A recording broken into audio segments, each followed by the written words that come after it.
នៅក្នុងមេរៀននេះខ្ញុំបាទនឹងបង្ហាញអ្នកនរគ្នាអំពីរបៀបនៃការ sync iPhone ដោយកុំឲ្យបាត់ឯកសារដែលមាននៅក្នុង iPhone ស្រាប់បាទនៅពេលអ្នកប្រើកុំព្យូទ័រផ្សេងគ្នានោះ iTunes នឹងធ្វើការ sync iPhone របស់លោកអ្នកទៅនឹង library ដែលមាននៅក្នុង iTunes បាទខ្ញុំបាទនឹងបង្ហាញដូចខាងក្រោម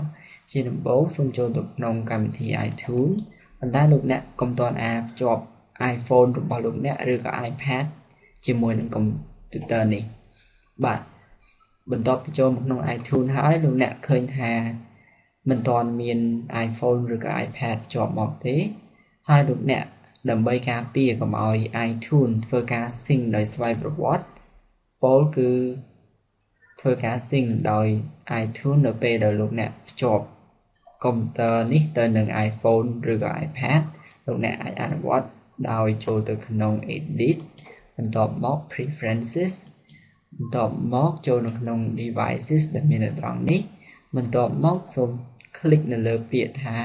prevent iPods, iPhones and iPads from sync automatically បានន័យថាយើងមិនឲ្យ iTunes នេះធ្វើការ sync ដោយស្វ័យប្រវត្តិដោយខ្លួនឯងទេពោលគឺតរតែយើងចុច sync ទៅអនុញ្ញាតឲ្យ iTunes នេះធ្វើការ sync iPhone ទៅនឹងកុំព្យូទ័រនេះបានន័យថាធ្វើការ copy ឯកសារពីក្នុង iTunes នៅក្នុងកុំព្យូទ័រនេះទៅនឹង iPhone បាទបន្តមកទៀតសូមចុច OK ប៉ុន្តែបើករណីលោកអ្នកចង់ឲ្យ iTunes ធ្វើការ sync ដោយស្វ័យប្រវត្តិនោះគ្រាន់តែដក tick នៅត្រង់នេះហើយចុច OK នោះ iTunes នឹងធ្វើការ sync ដោយស្វ័យប្រវត្តិតែម្ដងដោយមិនចាំបាច់លោកអ្នកធ្វើការចុចនៅលើជម្រើស sync នោះទេបាទសូមចុចនៅត្រង់នេះដើម្បីកុំឲ្យ iTunes sync ដោយស្វ័យប្រវត្តិដែលអាចនឹងធ្វើឲ្យបាត់ឯកសារដែលមាននៅក្នុង iPhone ឬក៏ iPad របស់លោកអ្នកព្រោះថាកុំព្យូទ័រផ្សេងគ្នា library របស់ iTunes គឺផ្សេងគ្នាដល់ពេលដែល sync គឺ sync ពី library របស់ iTunes របស់កុំព្យូទ័រទៅនឹង iPhone ដូច្នេះប្រសិនបើឯកសារផ្សេងគ្នានោះកុំព្យូទ័រចាស់និងកុំព្យូទ័រថ្មីគឺឯកសារមិនដូចគ្នាទេដូច្នេះឯកសារនៅក្នុង iPhone ឬក្នុង iPad អាចនឹងបាត់បង់បាទសូមចុច OK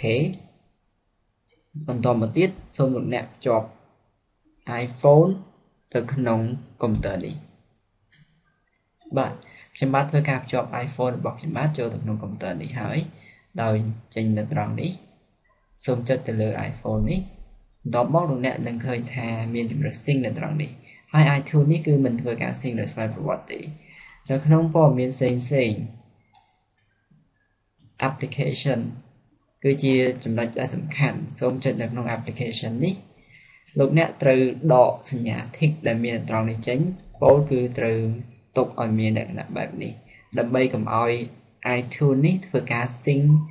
នៅកម្មវិធីផ្សេងៗដែលមាននៅក្នុង iPhone ទៅនឹង iTunes នេះដោយសារតែ library នៅក្នុង iTunes នេះគឺអត់មានអីទេដូច្នេះប្រសិនបើលោកអ្នកចុច sync នោះ iPhone របស់លោកអ្នកនឹងមិនមានកម្មវិធីទាំងនេះទៀតទេបាទដូច្នេះត្រូវប្រកាសថានៅត្រង់នេះមិនមានសញ្ញា tick ទេហើយក្នុង music ប្រសិនបើលោកអ្នកចង់ sync music សូមចុច sync ដូចបែបនេះប៉ុន្តែបើលោកអ្នកមិនចង់ sync ទេគ្រាន់តែចុចបែបនេះទៅគឺ iTunes នឹងធ្វើការសួរលោកអ្នកថាលោកអ្នកប្រកាសជាមិនចង់ sync នោះទេលោកអ្នកអាចចុចជម្រើសថា don't sync នោះ iTunes នឹងដក sync នេះចេញវិញប៉ុន្តែករណីនេះខ្ញុំបាទចង់ឲ្យ sync music ពោលគឺចម្រៀងដែលខ្ញុំបាទបានដាក់នៅក្នុង iTunes នេះបាទដូចគ្នានេះដែរ movie ក៏ដូចគ្នាលោកអ្នកអាចធ្វើការជ្រើសរើសបានដូចគ្នាដោយអនុញ្ញាតឲ្យ sync ទាំងអស់ឬក៏ sync តែ movie ណាមួយដែលលោកអ្នកចង់ឲ្យ sync លោកអ្នកអាចជ្រើសរើសបានឬមួយក៏មិនចង់អាចដកចេញវិញហើយបើចង់ឲ្យទាំងអស់តែម្ដងចុចទាំងអស់ហើយបើមិនទេគឺដកចេញវិញហើយចុចមួយដែលលោកចង់ sync បាទសូមបញ្ជាក់ថា movie ទាំងនេះគឺមាននៅក្នុង iTunes library ហើយប្រសិនជាយើងចុចមួយណានោះនឹងធ្វើការ copy ពី iTunes library នេះចូលទៅក្នុង iPhone បាទ TV show book ហើយនិង photo គឺដូចគ្នាលោកអ្នកអាចចុច sync ទៅគឺអនុវត្តដូចខាងដើមបំបញ្ញមិញចំពោះករណីដូចគ្នានឹង movie នេះដែរបាទបន្តមកទៀតបន្ទាប់ពីយើងបានជ្រើសរើសរួចរាល់ហើយសូមលោកអ្នកចុច sync ដែលមាននៅត្រង់នេះ នោះ iPhone នឹងធ្វើការ sync បន្ទាប់ពីចុចលោកអ្នកឃើញពាក្យថា backing up បានន័យថា iPhone នឹងធ្វើការ back up ដោយស្វ័យប្រវត្តិករណីដែលលោកអ្នកមិនចង់ឲ្យ drive C របស់លោកអ្នកពេញទេដោយសារតែ iPhone back up សូមចុចខ្វែងនៅត្រង់នេះប៉ុន្តែបើករណីលោកអ្នកចង់ឲ្យ iPhone ធ្វើការ back up ចូលទៅក្នុងកុំព្យូទ័រនេះលោកអ្នកអាចអនុញ្ញាតឲ្យវា back up ករណីពេលខ្លះគឺ back up មានរយៈពេលយូរករណីលោកអ្នកប្រើ iPad ជាពិសេស 64G គឺ back up យូរហើយលោកអ្នកនឹងធ្វើឲ្យ drive C ពេញបានដើម្បីជៀសវាងលោកអ្នកអាចធ្វើការចុចខ្វែងតែម្ដងទេនៅពេលដែលមានពាក្យថា backing up បាទដល់ពេលនេះគឺ iPhone ធ្វើការ back បានថាភ្ជាប់ឯកសារដែលមានក្នុង iTunes នេះចូលទៅក្នុង iPhone បានរួចរាល់ហើយពោលគឺពាក្យថា sync បាទ